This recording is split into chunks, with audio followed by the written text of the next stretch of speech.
გამარჯობა მეგობრებო, იმიტომ მეცინება რომ მეორეც მიწევს ამ საქმის დაწყება. კაი, 1-15 წუთი ვილაპარაკეთ მე და ჩემმა სტუმარმა და აღმოაჩინეთ რომ თურმე არ იწერებოდა. მაგრამ ხანდახან ეგეთებიც ხდება და იმედია მაპატიებს. და რა მინდოდა მეთქვა, რომ რითი დავიწყე ის გადაცემა რომელიც არ ჩაიწერა.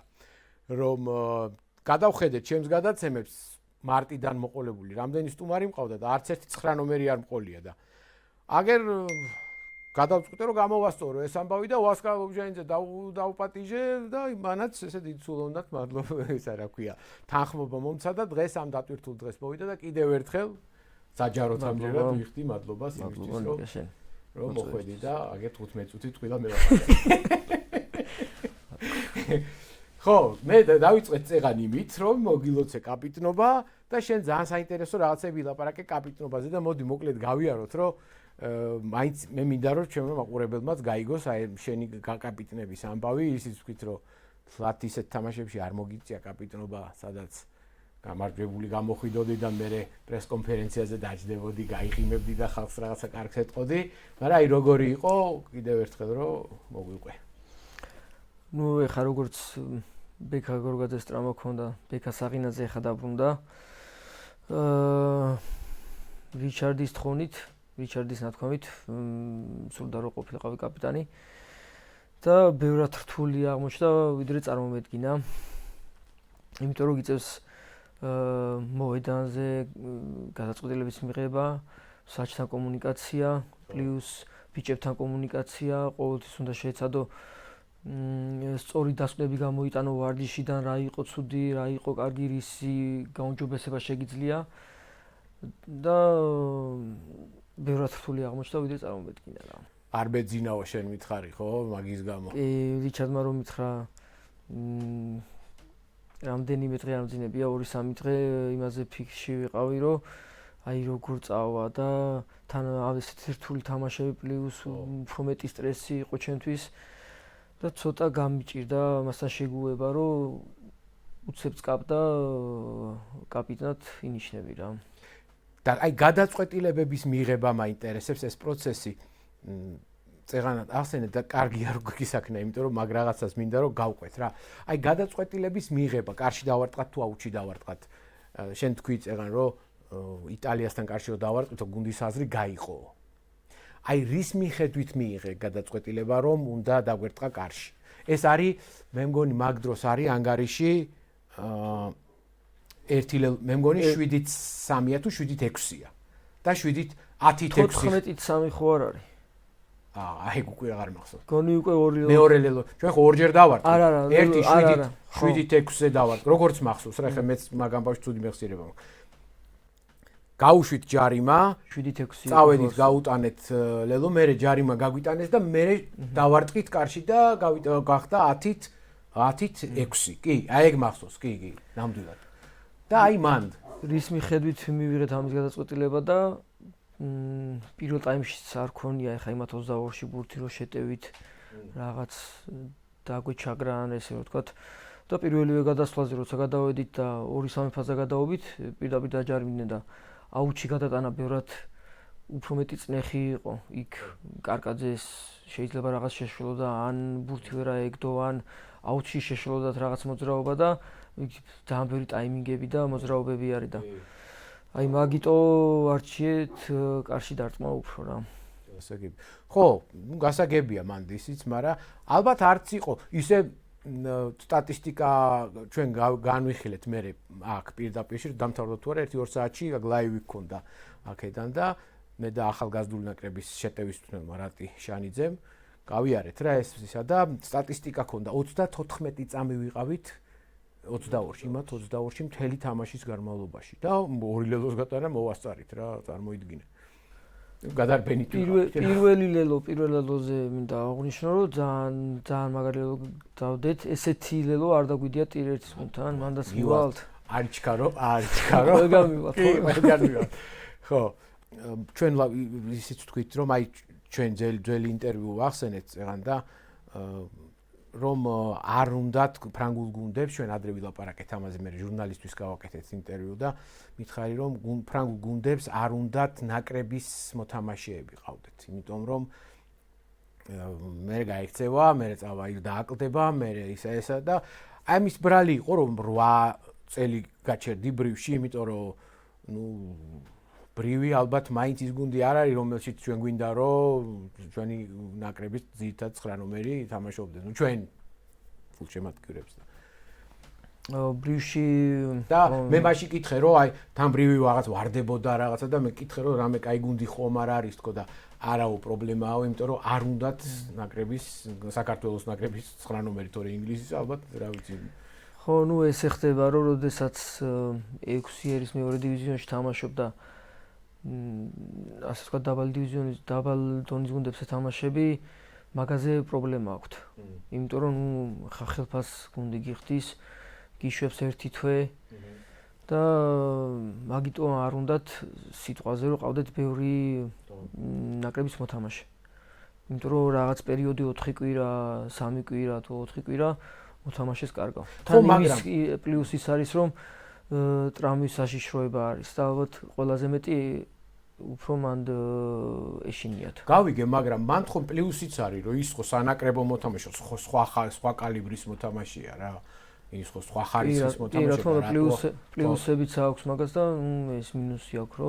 იმათთვის თუ ამბობ რა, რომ მაგრამ მაინც ის არის, ხო? საბოლოო ჯამში ამ ყველაფრის მერე თავი ხა ამოყავი ოიონაში. ერთი გითხარი მაგ გუნდის შეს. მაგრამ მანამდე ტულონზე გვითხრა, აი ტულონში როგორ მოხვდი და რატომ არ გამოვიდა შენი იქ დამკვიდრება?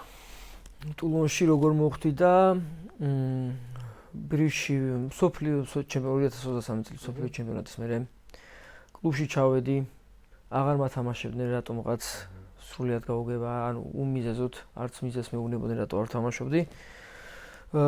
მქონდა უკვე კონტრაქტის ბოლო, სავარაუდოდ ჩემი გამოთვლებით ალბათ არ აპირებდნენ ჩემ დატოვებას შემდეგი სეზონისთვის და ალბათ ეგ იყო მიზეზი იმის რატო არ თამაშობდი. ამის შემდეგ ტულონში ბაპტისეღანი, რომელიც საფრანგეთის ნაკრებში თამაშობს და თამაშობდა ადრეც, ხრის ოპერაცია გაიკეთა, დაიმტვრა, ხრის ოპერაცია გაიკეთა და დაახლოებით 3-4 თვე ეძებდნენ 9 ნომერს.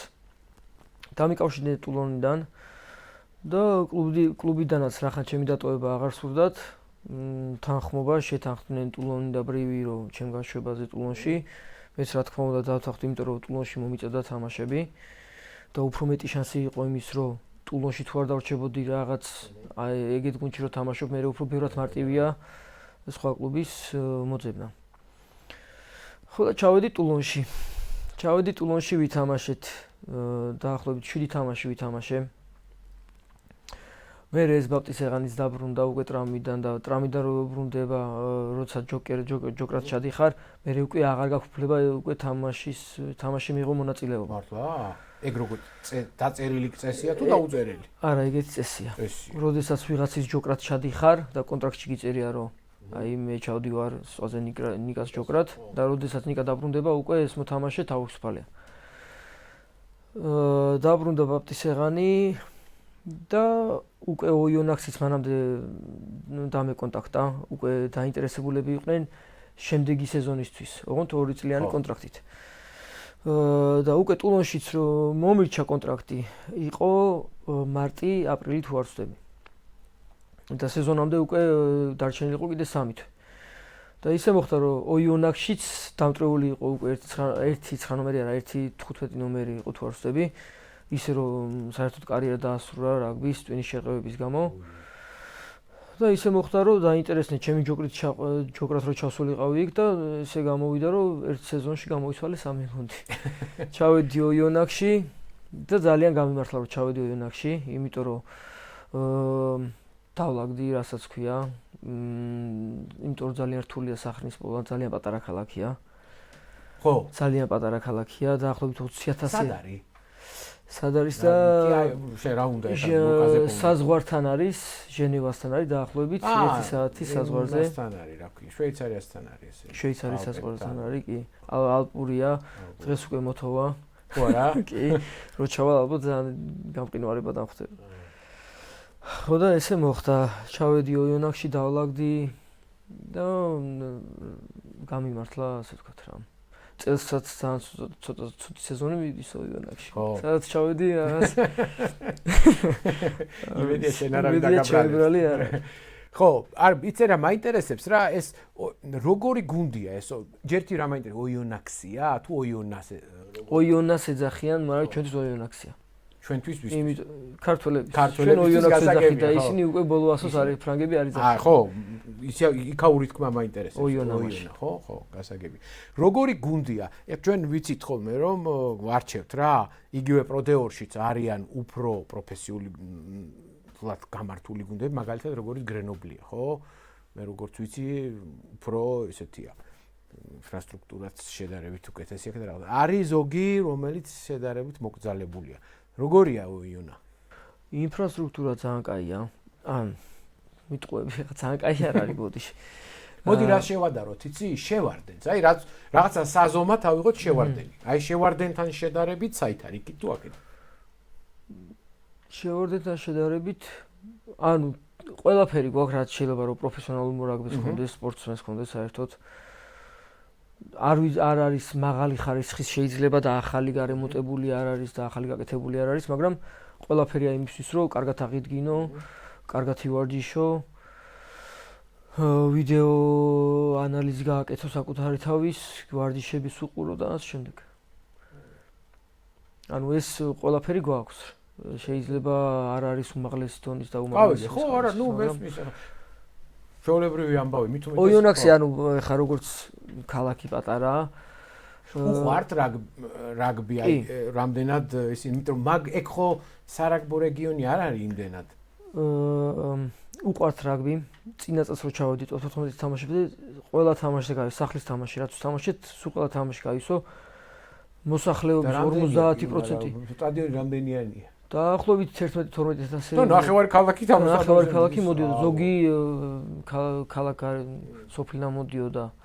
და სულ იცებოდა წელს ცოტა უკვე რო ჩავარდით პროდეორში, ხუჩაბათი პარასკევია თამაში და ხალხს ცოტა უჭირს მაგიტო მოსვლა. ხო. ეს სამსახურებია ის არის. და მაგიტო ცოტა მოიკოჭლებს. გასაგებია. გასაგებია და ნუ ის არის. და როგორ რამე გეგმები როგორ აქვთ ხა მაგ სხვადასხვა მოთამაშეებიც აი ხა რო ავიღოთ მოთამაშეებით უმაღლეს ანუ ძალიან კარგი დონის მოთამაშეებით არის დაკომპლექტებული გუნდი. ძალიან ბევრი მოთამაშეა, ვისაც წოთვენში აქ ნათამაშები ძალიან დიდი ხანი, გამოცდილი მოთამაშეები ყავს. უბრალოდ ახალი გუნდია მაინც და მაინც რატომღაც მაგას ვაბრალებთ, რომ აი რაღაც ეს შეთამაშება გვაკლია და რაღაც აი ძალიან პატარა დეტალები არის, რაც ისის გამოსწორებაც გჭირდება. მაგრამ ფიქრობ, რომ თუ დაალაგდება ეს ყველაფერი და რაღაც შეთამაშდებით ცოტა ძალიან დიდი ცოტა დაგვაგვიანდა, მაგრამ ძალიან დიდი შანსია იმის, რომ ტოპში ასასვლელი გუნდი არის, ჩემი აზრით. გაისა თუ წელსვე? აი წელს ცოტა გაგვიჭირდება, მაგრამ თუ მოხდა ისე, რომ შევთამაშდით, რამდენი თამაში იყო უკვე 9 თამაში იყო უკვე თუ 11. ცოტა გაგვიჭირდება წელს მაინც, იმიტომ რომ უკვე ჩამორჩენა გვაქვს ფულებში. გასაგები. ისე რამდენად ასე მოდი ამ სიტყვას ვიხმარ, გაფრანგდი. რას გულისხმობ რა, ხო არის ადამიანი მიდის, იცის რომ იქ უნდა იყოს, თავის საქმე გააკეთოს, მორჩეს, ჩამოვიდეს. არის ადამიანი წავა და ვა, რა კაი გარემო. აი ეს გარემო ჩემთვის რანაც მისაღებია და ნუ შემიძლია თქვა რომ რაღაცა 9 წელია მანდა ხარ, ხო, საფრანგეთში. უკვე აქაური ვარ რა, რაღაცა გაგებით. შენ როგორ ახარ მან? თუ მაინც არა, აქაური ვარ, ჯერ სანამ პასპორტს არ ავიღებ, მანამდე ალბათ ვერ ვიტყვი. არა, მე ვამბობ აი ხოხტები რასაც ამბობ რა. ალბათ საქართველოს მერე მიყვარს საფრანგეთი. ძალიან შემიყვარდა მართლა, ძალიან კაი ხალხი ცხოვრობს.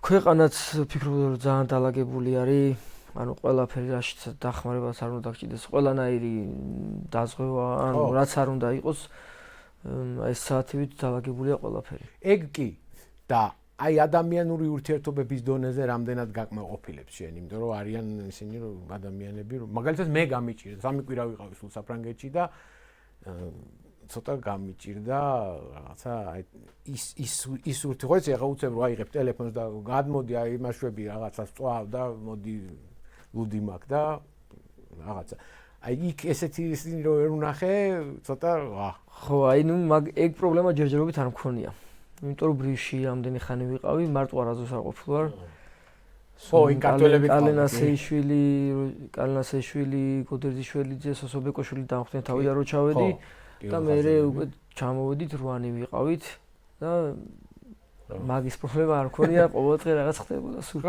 გასაგებია ხო ესე იგი ისევ ქართველები შვებოდნენ მაგრამ ხო ნუ ისე რომ ფრანგთან გავიდე და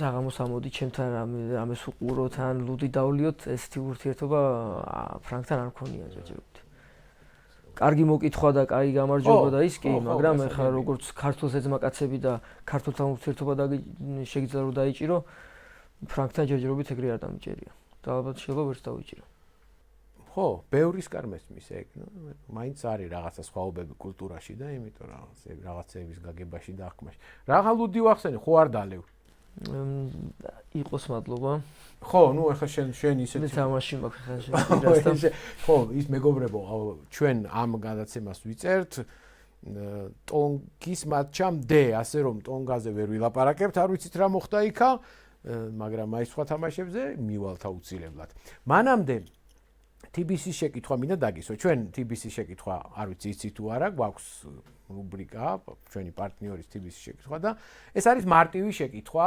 მარტივი წესის ახსნა, იმისთვის რომ გულშემატკივარი რომელიც კარგად ვერ ერკვევა, გაარკვიოს. და დღეს შეკითხვა იქნება ასეთი. რა წესი მოქმედებს შერკინებაში ბურთის შეგორებისას? აი მინდა რომ ახსენო ძველი წესი, როდესაც აქცევდნენ ყურადღებას და მე შენი სიტყვებით მოგვიყევი რა ხდება ბურთის შეგურებისას შერკინებაში. ეხა უკვე რაღაც წესების შეცვალეს. ადრე იყო რომ შესვლის დროს უკვე შეგიძლია როცა გინდა შეგეგორებინა. ან მანამდე იყო საერთოდ რომ საჩელოდებოდი როცა მსაჯი იხელს და გარტყო და მაშინ უნდა შეგეგორებინა. და ეხა უკვე მოქმედებს ესეთი წესი რომ იმპაქტის დროს აღარ უნდა მოძრაობდეს არც ერთი მხარე, უნდა იყოს სტაბილური შერკინება და მე ბურთის შეგორების დროს ორმა ნომერმა თავის ქუსლით უნდა მოიგოს ბურთი. და მე უკვე მე მიწოლაზია. მე შეკნებაში რა ხდება მე არ მყოფ. ხო, გარდა მაგისა კიდევ არის ერთი წესი, რომელიც ადრე იყო შეგახსენებ, რომ პირდაპირ უნდა შეგეგორებინა და სინამდვილეში მაგას არავინ იცავდა. და ეხლა უკვე ეგ წესი მოხსნეს, ხო ეგრეა, რომ ბურთი შეგიძლია შენ მხარეს შენ კი, მან ცოტას არა კარგად ვეშმაკობ ხოლმე ხანდახან. არა მარტო მე ყველა ეგრე იმაშვება, რა ქვია, აგორებს ბურთს. ხანდახან ისე ხდება, რომ საერთოდ ორი ნომერის არ არტყავს ფეხს. პირდაპირ უყურებ, ხო? ხო. მარცხენა ბურჯის ფეხებში შეგიძლია გააგორო პირდაპირ. ხო, და ისე მკაცრად აღარ უყურებ. არა. იმიტომ რომ ეხა როგორც უნდათ ტემპის აწევა, ეგეთ ჯარიმებს უკვე ძალიან იშვიათია რომ ვიღაცამ ჯარიმა დადოს მაგას. ეხლა მინდა კითხო აი ტემპის აწევაზე და 9 ნომრებს როგორ შეგეხოთ ეგ წესი. 5 წამის წესი რაგში ფეხით გასვლაზე. მე მგონი ჩვენც გქონდა ხო მაგის გამო ეხლა ბოლო თამაშზე ერთხელ გაგვივიდა მე მგონი ყავლი დარტყმის ხო თუ არ ვწდები და შერკინება დანიშნა. მე მგონი არა. იტალიასთან არ ქონდა? აბასად იყო. ნუ ნებისმიერ შემთხვევაში გაჩქარებს, ხო? და დაფარების საშიშროება მეტია. მაგალითად, ეხლა ინგლისის სამხრეთ აფრიკაზე 9-ს დაუფარეს, ბედად დარჩათ ისევ ინგლისელებს და მე ამ სიჩქარეში 10 მიცა და მე 10 დაუფარეს და აფრიკელებმა ლელოდადეს. აი მან როგორ შეიცვალა 9 ნომრის პროტოკოლი, ასე ვთქვათ, ცხოვრება რა, მან როგორ რამდენად გართულა? კი, გართულებულია, იმიტომ რომ ეხლა რა თამაშებიც თამაშით ზელანდია და იტალია, ყოველთვის ისე იყო, რომ ეს დამხმარე, ვინც არის ბურთიანს, ვინც ეხმარება. იმ მოთამაშეს უგვიბოჭავდნენ ხოლმე. ანუ ბუჭას უკეთებდნენ და აცლიდნენ ვეღარ ეხმარებოდნენ. მოიცა აბა რაზე ალაპარაკი კონკრეტულად? აი მაგალითად სამ კაციანი დარტყმა ხო ხდება, შუაში არის ბურთიანი. როდესაც ბურთიანი მიდის და ეჯახება, გვერდებზე ხო უდგას მოთამაშე და გვერდიდან და გარედან რომელიც გადამყრელები, ხო? და გვერდიდან შეიძლება ისე მოხდეს, რომ ის მოთამაშე გააცალონ და დააგდონ. ხო. სიტყვაზე და მე უკვე ისეთი ჭიდაობა მიდის ხოლმე იქ. და მე გარედან უნდა მოვიდეს ვიღაცა ვინც მე გარედან უნდა მოვიდეს და მაგ დროს გეძახის საჯირო გამოიყენე ბურთი, როცა ბურთი იქ არის, თან ხანდახან ისე ხდება ხოლმე რომ შეკნების მოთამაშეებმა შეიძლება დააგვიანონ მოსვლა და აი მანდ უკვე სიჩქარეში ძალიან რთული არის. ძალიან გაგიფარე. იტალიამ დამიფარა. ხო დაგიფარა, ერთი დაგიფარა, ხო. აი შენ რამდენად აბრალებ მაგას აი ამ აჩქარებას. ალბათ მეტი დრო რო ქონოდა უფრო დაალაგებდი, ხო? იმიტომ რომ ის გეძახის ჯერ 5 და მე 2 და ეხლა ეს რაღაც სტანდარტი და კი, ანუ თან გეძახის გითვლის. ხო. უკვე იმ ეს ატუა კიდე ცალკე უბედურება. დაცვის მოთამაშემაც იცის რომ დაახლოებით როდის დაარტყავ. იმიტომ რომ უკვე ერთს რო გეუბნა მაგ დროს უნდა დაარტყავ ყველა ვარიანტში და მაგ დროს იწყებენ ისინიც მოძრაობას და ბევრად გაუმარტივეს დაცვა საქმე ასე რომ ვთქვათ. ხო, აი ეცებეთმა დაამუღა მაგან დააფარა, მეგონი ორჯერ დაუფარა იმას. დაამუღამა დაძრა. ის რო ორ სიტყვის, ეს უკვე მონაბიჯს ამზადებს და ეგრევე ადის რა. მამხილ აფრიკელები ალბათ ყველაზე მაგრები აღმოჩნდნენ, რომ აი ამ წესების სათავისოს გამოყენებაში, რა ვიცი, ის გენიოსია ის აირასმუსი, მაგრამ სულ რაღაცეებს იმაშვება. ხო, ეგ ამბავი ძალიან ისეთი. აი კიდე აღმახალი წესებიდან შენი აზრით რომელი აღმოჩნდა ისეთი, რომელმაც ცოტა ცხოვრება გაგირთულა. მე ერთ შეგახსენებ მაგალითად ის რომ ფეხის დარტყმის მერე არ უნდა იმოძრაო. ხო, ესეც შეცვალეს. ეგ წესი მომწონდა სხვათა შორის უწევდი იქ ხოლმე. სირბილიც არ მიწევდა წინ და უკან. ხო. და მაგანაც გაართულა. იმიტომ რომ ფეხს ვინც დაარტყავს წარმოიდგინე ერთი მოთამაშე არის უკან დაურტყეს ფეხი, ამანაც უნდა დაარტყას და რომ დაარტყმის დროს რო შეიბოჭოს, უკვე წინ მოთამაშეები ვინც არიან, ანუ ყველა უკან უნდა ჩამოვიდეს და შეტევას ძალიან დიდი პლუსი აქვს მანდ. ეგ მე მაგაზე აღარ მე მგონი ამაშას ვკითხეთ თუ არ წე რა როცა აქ იყო, ვკითხე რომ აი რა ხდება, თუ ფეხი დაარტყა და ამ დროს შებოჭეს რა. არაფერი, უბრალოდ მათ უკან უნდა წამოვიდეს. კი ბატონო, წამოვლენ, მაგრამ ხა დაცვა რაც ღეში ჩავარდება მაგ დროს წარმომიდგენია. რადგანაც ტექნიკურ ნაწილზე გადავედით, კიდე რაღაცები მინდა შენგან გავარკვიო. მაგალითად, როცა 9 ნომერი თვითონ უტევს რა. აი მაგ დროს გააქვს რამე ეს ინსტინქტური ამბავია, თუ რამე მაგალითად რამე ნიშნები გაქვს, რამე ინდიკატორები, რომ აი ის ესე დგას. იმას ტანი იქით აქ მიტრიალებული. რამეს უყურებ კონკრეტულს თუ უბრალოდ მომენტის ამბავია, რომ შენ გადაწყვეტილება აი თვითონ შეძრე. ძირითადად უყურებ ხოლმე დისტანციას, როგორი ადგილი მაგ შესატევი ადგილი არის თუ არა, ღირს თუ არა შეტევა. შეიძლება უბრალოდ აჩვენო რომ ვითომ უტევ, შემოწიო და მე პასი მიცე. ხო. ძირითადად ანუ მაგას უყურებ ხოლმე რა. რომ რამ ხელა სივრცეა მოვასწრებ თუ არა იქ გაძრომას, პლუს ვინ გიდგას, ანუ ვინ არის მეორე მესამე კაცი მცველი. თუ არის ახლა შეკნების მოთამაშე პირველ ხაზელი ასე ვთქვათ, შეიძლება უფრო მარტივად გაცდე ვიდრე მესამე ხაზელს. ხო, თავისთავად. ანუ სხვა ისეთი არაფერი. ერთხელ რაღაც შოუს უყურე, ინგლისურ შოუს და იქ იყო დენი კეარი იყო ინგლისის ნაკრების 9 ნომერი და ის ყვებოდა რომ ესე იგი უნდა ეს ყვებოდა იმაზე ჭრაზე რომ მოდის რა, იქიდან შენი ალბათ რაღაცა უპირატესობის ხაზი გადაიკვეთა და მე უყურებო მეორე მცველსო. და მეორე მცველზე მიდონ რომ პირველი სავარაუდო დიდია, პირველ ხაზელიან ვიღაცა, მეორე ხაზელი იქნება ან ეგეთ ვიღაც. და მივდივარ აი პირველს და ამას საერთოდ არ უყურებო პირველს არ უყურებს. და მივდივარ იმაზე თუ იმან აქეთ შემოატრიალა ტანი ეგრევე პასს უაძლევ და ის ჭრაზე მიდის, თუ არა და მე მივდივარ რომ აი მათ შორის თუ იმან მიატრიალა მე აღარაფერს აღარ ეს როგორ მგონი რამე ეგ მაგ ამბავში ეგ პრაქტიკა შენთვის ეგეთი რაღაცები ძირითადად ძირითადად ეგ არის, როდესაც ერთი მოთამაშე ჭრაზე, არა მარტო 9 ნომრისთვის, ზოგადად ეგ არის, როდესაც ერთი მოთამაშე ჭრაზე ყავს, ყოველთვის უყურებ მეორესა და მესამეს. ხო. აი როგორც იტალიასთან მოხდა მაგალითად. ჭრაზე მყავდა სპანდერა და დავინახე რომ ის მოთამაშე 13 ნომერი მოვიდა წინ და გაჩნდა სივრცე ძალიან დიდი და სპანდერას გავატანე. ლელოს მომენტში. ლელო ცალკე გვაქვს გასახილველი. ეგ ცალკე მოვლენაა, ეგ ისეთი მაგარი ლელო იყო, რომ მაგას ცალკე ჭირდება ის არა. ანუ ძირითადად უყურებ გარეთა ხალხი როგორ იცავენ, თუ შეტრიალებული აქვს წანი, ამოდიან და ამ შემდეგ. ყველა ამბობს რომ ჯუპონი ძალიან მაგარია. ეთანხმებიან მოსაზრებას. ხო და აი ხა აგვიხსენი რატოა?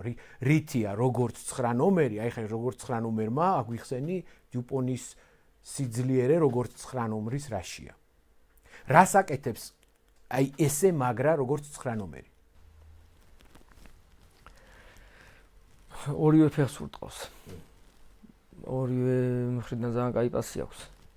ჯანზია. სწრაფია. რა ვიცი, აი ანუ ყველაფერი რაც კი შეიძლება რომ ადამიანს გააჩნდეს კარგი, ყველაფერი აქვს. ალღო აქვს ძალიან მაგარი. და ყოველთვის ისეთ ადგილას არის, სადაც უნდა იყოს. ანუ მიყოლას გულისხმობ. ყოველთვის აი საფრანგეთის ერთი თუ გადახედავ ნებისმიერ თამაშს, სადაც დუპონს თამაშები აქვს, სადაც გაიჭრება ყოველთვის მიყვება და ყოველთვის შიგნით არის. და აქვს იმის ფიზიკურობაც და იმის ისწრაფეც, რომ ვინც არ უნდა გაჭრას, მიყვეს. მე ის მომეწონა კიდე განსაკუთრებით აი ბოლო ზელანდიასთან რო ითამაშეს. სულ ქმნის იმის საშიშროებას, რომ თვითონ წავა. ბურთს რო იღებს ერთნაბიჯს აკეთებს, ხო? ეს ეხლა ერთი მხრივ რისკიც არის, ხო? იმიტომ რომ ეს ერთი ნაბიჯი შეიძლება დაგსაჯონ, ან დაგარტყან, მაგრამ დუპონს ვერ უბედავენ, იმიტომ რომ იციან რომ შეიძლება ერთი ნაბიჯით კიდე შენზე წინ იყოს რა. ანუ თან ეხლა ისეთი მოთამაშეა დუპონი, რომ ვერც ესე უყურადღებოთ ვერ დატოვებ, ერთ თვალის დახამხამებაში შეიძლება გაქრეს და. ანუ თან ალბათ მაგიტომაც აკეთებს ზუსტად მაგას. რომ პირიქით ერთ ნაბიჯს ვაკეთებს, ზუსტად ეს ორი მოთამაშე ამას ამივა. ხო, ნუ იზიდავს თავის თავზე და თუ იმათ დააგვიანეს, წავა თვითონ რა. ძალიან საინტერესო მოთამაშე 7 კაცაშიც როგორ ამაგრა ითამაშა, ნუ შევიდა და ფიჯის მოუგო ფინალი რა. ოლიმპიადა მოიგეს და. ძალიან ძლიერი არის. სხვადასხვა 20 წლამდე შირო ვიყავით, მაშინ ვეთამაშეთ. ხო? და დაგვიდო ერთი რომ ისე ჩაგვიარა რომ შენ მოგიწია მაგის თაობაში, ხო? მაგის ნაკადი იყო. პირველი მსოფლიო ჩემპიონატი ვეთამაშეთ. 16-ში. 2016-ში. ხო? ცია არ მახსოვდა. მაგა უკვე დიუპონი იყო, ხო? კი. და დაახლოებით 1 წელში უკვე სასწავლებლებს აკეთებდა. რადგანაც მივედით მაგ მომენტამდე წეღან 1-2-ჯერ ვახსენეთ, ჩვენ გვაქვს ესეთი კიდევ ერთი პატარა რუბრიკა, რომელსაც ქვია ერთი ლელოს ამბავი. სხვა შემთხვევაში ვაძლევ ხოლმე არჩევანს სტუმარს, რომ მოდი აი თუ გინდა რომელიმე ლელო აირჩიე, მაგრამ ეხლა ამ შემთხვევაში ამ ჩემ პრივილეგიით წამყვანის უნდა ვისარგებლო და იმ ლელოზე უნდა მოგაყოლო, რომელიც აი ეხლა დადეთ იტალიასთან. დავიწყოთ იქიდან, ტაბუცას ლელოზე ლაპარაკი, დავიწყოთ იქიდან. ეგ კომბინაცია რამდენ ხანს მუშავდებოდა და ვის თავში დაიბადა? ჩვენმა შეტევის თემა კონორმა. ხო, კონორმა. სხვადასხვა დიდი ხანით არ გვიმუშავია ერთი კვირა, მეტი არა, ნუ რამდენიმე კვირაში 2-3 ვარჯიში. ეგ ვივარჯიშეთ. ეხლა რო ვთქვათ, რომ ზუსტად ეს იყო ჩაფიქრებული, არ ყოფილა ჩაფიქრებული. ვარიაციები რა ქონდა? ვარიაციები. სხვადასხვაებთან შეგვეშალა, სწორადაც არ გავიკეთებია, სიმართლე რო გითხრა, იქ ჯავახია დგას, სადაც არ უნდა ყოფილიყო ჯავახია იქ. პლუს რა არის? ნიკა აბულაძეს უკან უნდა შემომერბინა, მაგრამ უკანაც არ შემოვარბივარ მეც. ესე იგი, რო დავიწყოთ ჯერ გეგმა როგორია? ვიგებთ აუტს. ერთს ურტყავს ცენტრი 12-13 ნომერი შედიან დარტყმაზე. ყრიანიქ ზუსტად არ მახსოვს რა ნომრები. მერე ორი ნომერი და პირველი ნომერი გამოდიან. ვაძლევდი ორ ნომერს, ორი ნომერი შიგნიდან მივბრუნებდა, მე უნდა გამოსულიყავი აქედან სპანდერაშვილი ჭრაზე. მატკავასთვის უნდა მიმეცა უკან და მატკავას შიგნით ყავდა ტაბუცაზე გაგრძელებათ. ხო. და ნუ პლუს გარეთ მე ნინიაშვილი. ეგ ნაწილი გამოვიდაო. ეგ ყველაფერი ზუსტად დაჯდა. მათკავას ყავდა აბუცაძე და გარეთ ნინიაშვილი. ხო, მაგრამ აი მაგ მომენტი ეგ რა შესაგი შეცდომა რა იყო, შენ რა თქვი რა არ გააკეთეს სწორად? ხო, ანუ ჯავახი არ უნდა ყოფილიყო იქ. რა ადგილა ზუსტად ეხა გეტავში. რომ პირველი დარტყმა რომ მოხდა, მეორე დარტყმაზე უკვე ვანო კარკაძე რო გადმოვიდა და ნიკაბულაძე რო გადმოვიდა, აი მესამე იყო იქ ჯავახი. და გამაყოფილიყო, სადმა ყოფილიყო. ცოტა აქეთ. დერეფანთან უფრო ახლოს თუ გარეთ უფრო გაშლილი? არა, ცოტა დერეფანთან უფრო ახლოს. მაგრამ ნუ ფაქტია რომ მაინც გაამართლა. სხვადასხვა შეიძლება ჯავახიამაც დააბნია იქ. შეიძლება. დამცველები. და გამჭრელი აი ეს ვინც შენგან პასია იყო, ეგ უნდა ყოფილიყო ისა. იდეალური ტაიმინგი. ეგ სპანდერა, ხო? და სპანდერას მე შეყვებოდა ეს არა. ხო, არა, სპანდერა და მე შენ და მე იყო ისა. ხო, მე იყო ტაბუცა. მატკო და მე ტაბუცა. სხვადასხვა არც ერთ ვარჯიზე არ გავუკეთებია რომ სპანდერას გავატანე არც ერთხელ. სულ ისე იყო რომ უკან ვაკეთებდით. და ითამაშზე მოხდა ისე რომ მივეცი სპანდერას და მე უკვე ადაპტაცია იყო. აჰა. ხო, კაი, მაგარი კი გამოვიდა და რაც გინდა ესაც კი. კი, სხვადასხვა ეხლა ნუ ტიერ ერთის გუნდთან არაზუსტ არ დაგვიდია ეს დაგეგმილი, ასე ვთქვათ, დაგეგმილი შეტევიდან. ხო, მაგითი იყო გამორჩეული ეგლელო რომ დაგეგმილი იყო რაღაცა და იმითი იყო, რა ქვია რა, გააზრებულად შეტეული იყო. მაგ თამაშზე რა სიტყვი საერთოდ? ესეთი ორი განსხვავებული ტაიმი. რატომ გამოგვივიდა? განსხვავებული არა. მე ესე გეტყვი და შენ თქვი მე ჩემასაც გეტყვი. განსხვავებული არ იყო ამ ბავში რომ უბრალოდ იქ ქულები გააკეთეს იტალიელებმა, მაგრამ არ იყო განსხვავებული იმითი რომ უპირატესობა პირველშიც ჰქონდათ ბურთის და ტერიტორიის და მეორეშიც. უბრალოდ მეორეში ჩვენ ვეღარ გაუძელით ამდენი დაცვის თამაშს. რატომ ვერ მოვახერხეთ ბურთის აღება, ფაზური თამაში ან რაღაცა ისეთი, რომელიც ცოტა ხანია მოგვასუნთქებდა და აი ამ ბოჭებისგან დაგვასვენებდა? სტატისტიკას რო გადავხედეთ, გუშინ მქონდა მაგის განხილვა და 297 ბოჭო ჰქონდა გაკეთებული. მე 255 ვიცოდი. 297 ბოჭო ჰქონდა ჩვენ გაკეთებული, მაქედან იყო 26 გაფუჭებული ბოჭვა და იტალიას ჰქონდა 95 ბოჭო თუ არ ვსწრები, მაქედან 18 თუ 20 გაფუჭებული. ბურთის ფლობა იყო 80-20-ზე. და ანუ მე ის უფრო გამიკვირდებოდა ეგ თამაში რომ მოგვეგო. მეც გამიკვირდებოდა და მაგიტომ მეკითხები ის კი არა რომ რატო წავაგეთო მე მეკითხები რატომ ვერ მოვახერხეთ ბურთი რომ დაგვეჭირა გასაღები ხო ალბათ ეგ იქნებოდა თუ პირველ ტაიმი მოიგე 17-ით 6 ბურთი თუ დაიჭირე უკვე ის ნერვიულობას იწყებს მეც ხო და თუ შეტევაშია მუდმივად საბოლოო ჯამში აღწევს რა კი თამაშზე ესეთი მომენტები იყო როდესაც ჩვენ 22-ში ვიყავით, გათვლილი ქონდა რომ უნდა დაგვერტყა აუჩი. უცრად ვარაფრომ არ ვიცი. მოდი დავлеп შენ მისაკენი რა ქვია. გავაგზელებ. ხო. უარგეც კიდევ 22 მეტრიანი შეოცა ბურთი ქონდა და რაკი უნდა დაგვერტყა სულ ყოველთვის აუჩი.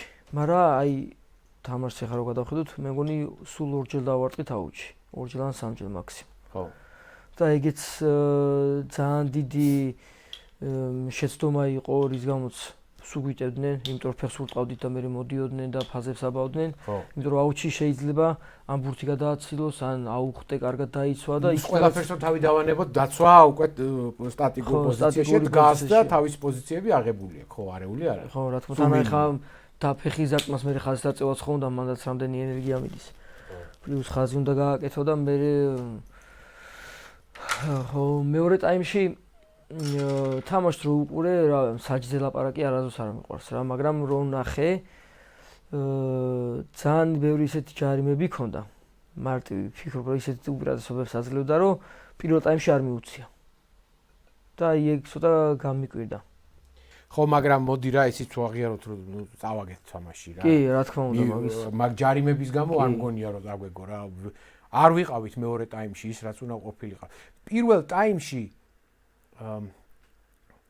გამოჩნდა რა, რომ ბურთი მივეცით დიდი ნაწილი, ტერიტორიაც მივეცით, მაგრამ სწორ მომენტებში სწორი რაღაცეები გავაკეთეთ და გულები ავიღეთ. მაგრამ აი მეორე ესე რო გაგძელდა, მე უკვე ხო დააღრილობა მოდის, სიზუსტე იკლებს, რა აკურატულობა იკლებს რაღაცა და ბურთი რო საერთოდ აღარა გაქვს. რა შეცვალეს მეორე ტაიმში? ერთი რაც თვალშისაცემი იყო ის რომ ნინის აღარ დაუწყეს ფეხები.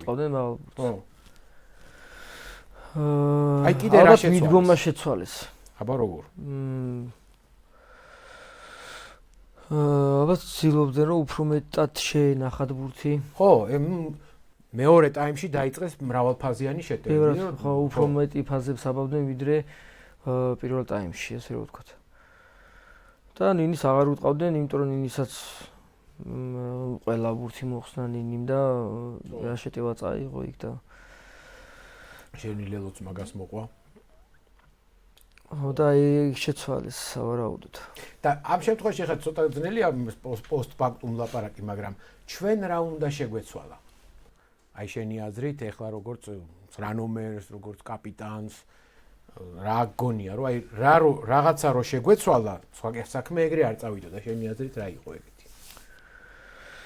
ძალიან ბევრი შეცდომა დაუშვით ფეხით თამაში. მეორე ტაიმში განსაკუთრებით. შენ მაინც ფეხს უფრო აბრალებ? არა, ბურთი რო ქონოდა, ეხლა მაგას ვიტყვი, რომ ბურთი უნდა ქონოდა, რელოები დაგვედოდა ძალიან მარტივად. არა, რელოების დადებაზე რაც მოხდა და რაც შეიძლება რომ არ მოხდა, არ იყო ძალიან მარტივად. აი მაგიდან გამომდინარე უფრო ვილაპარაკებ, ეხლა რომ ერთი პირდაპირ გადატანილი ბურთი აუჩი, ერთი ჯარიმიდან აუჩი ვერ გადატანილი ბურთი, ანუ ის იმდენი შესაძლებელი. მაგრამ ეგ მომენტები როდის იყო, იცი?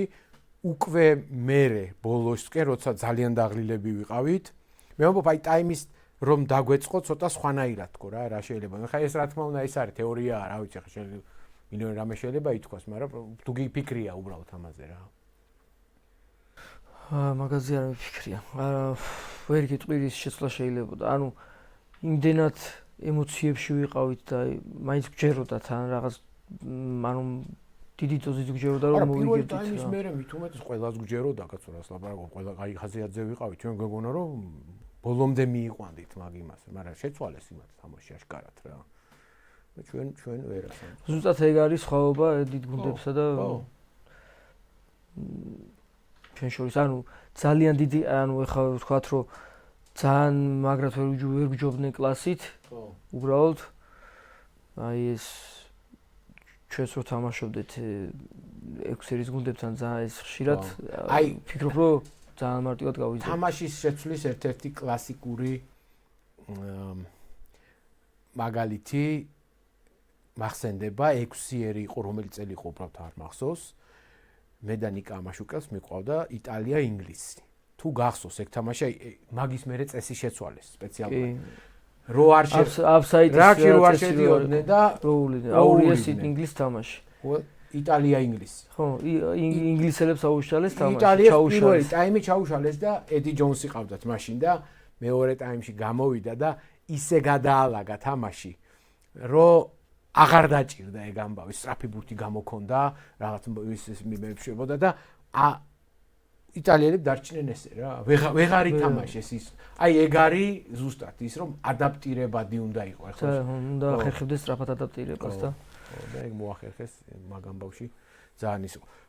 All Blacks-თან თამაშიც მაინც ეხა ხო იცი ამბავია რა, შავები ისეთი ხალხია და მაგაზეც მითხარი 1-2 სიტყვა რა, როგორი აი იქ გასაგებია ის არის ეროვნული ნაკრები იტალიის და ის იყო მეორე ნაკრები.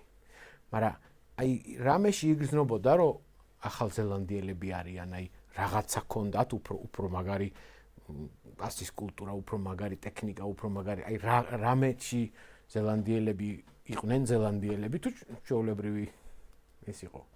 სხვადასხვის არ გვიგრძნია თამაშზე ეგეთი რაღაც ან რომ მაგარჯანზე ყოფილი იყვნენ ან რაღაც ისე არ ყოფილა, უბრალოდ ძალიან სწრაფი რაქეები ჰქონდათ. ხო. აი ეგ ვიგრძენით რომ ცოტა გვიჭირდა რა დაცვაში დალაგება, არ გვასწრდნენ არაფერს.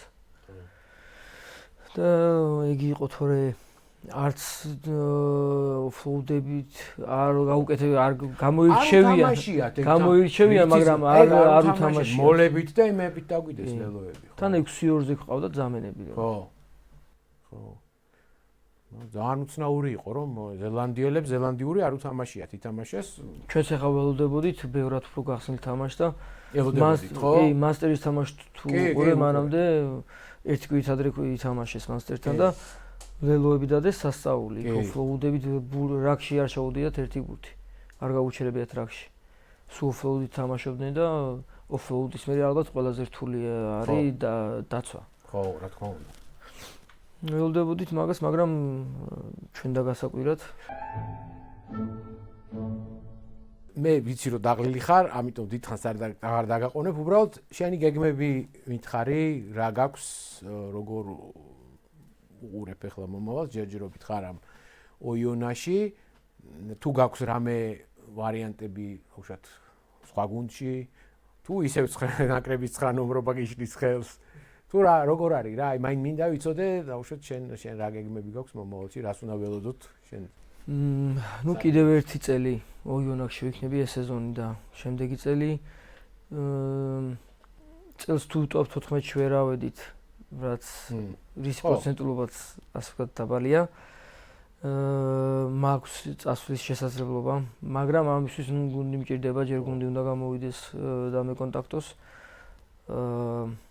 არ ვიცი ნახოთ კიდე ერთ წელი ვიქნები ოიონაში და მე შენ მაინც დაკონტაქტებას ელოდები თუ შენ არ ყავს აგენტი რომელიც დაუშვათ იქ კი აგენტი მყავს ხოთაშორის რომელიც აგვარებს მაგ საქმეებს ძალიან დამეხმარა ტურონის ამბავშიც და ოიონახის ამბავშიც კარგი ურთიერთობებია კლუბებთან ხო გასაგები და ცოტა ისეთი ტიპია რა ხო როგორი აი ჩალიჩა ტიპია ხო ეგეთი უნდა იყოს აგენტია მაგრამ ჩალიჩა ტიპია და გამოზის კარგად და ჩემსავით აქ თუ დაждდა მარტო ილაპარაკა არაფერი არ გამო თავარია მაინც ყოველთვის ახლა ვინც არ უნდა ყავდეს აგენტი და ის თავარია შენ როგორ სეზონს თამაშობ თავისთავად ხო იმას სათქმელი უნდა კონდეს რაღაცა შესასარგებლო იმედი მაქვს რომ ახლა ოიონაში რო დავბრუნდები სეზონს კარგად ჩავამთავრებ და იმედი მაქვს რომ სამაოდ რაღაც სიახლეები იქნება სხვა ქვეყანას არ განიხილავ კაცრად საფრანგეთი ინგლისს გულისხმობ რა ინგლისი არის URC-ის გუნდები ალბათ ვერ შევიცვლი რატო ოჯახით რთული იქნება ძალიან ოჯახი იქ ხავს ხო ხო გასაგებია რთული იქნება სკოლის შეცვლა გადაბარგება კი ცოტა ისე ხო ისე მოწყენილი არა ხარ ოც პატარა ქალაქში თუ არის რამე ისეთი საინტერესო შენთვის არასარაგბო სოლაშორის საინტერესო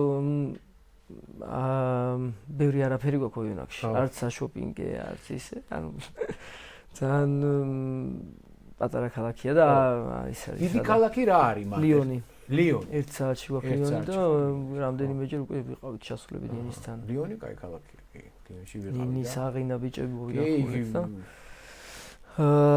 საინტერესო რაც არის ძალიან კარგი ის არის რა ქვია პეიზაჟები და ტბები არის გარშემო ანსი არის ესეთი ქალაქი 1 საათის გზაზე აი ულამაზესი არის უკვე რამდენჯერმე ჩავედით და ან ოიონაში თვითონ არაფერი არ არის მაგრამ თუ რამის ნახავ გინდა 1 საათის გზაზე ტბები თუ არის მაშინ ჩემნაირი მეთევზე უნდა იყო და შეიძლება ისი ამბობ ხა არ მეთევზე არა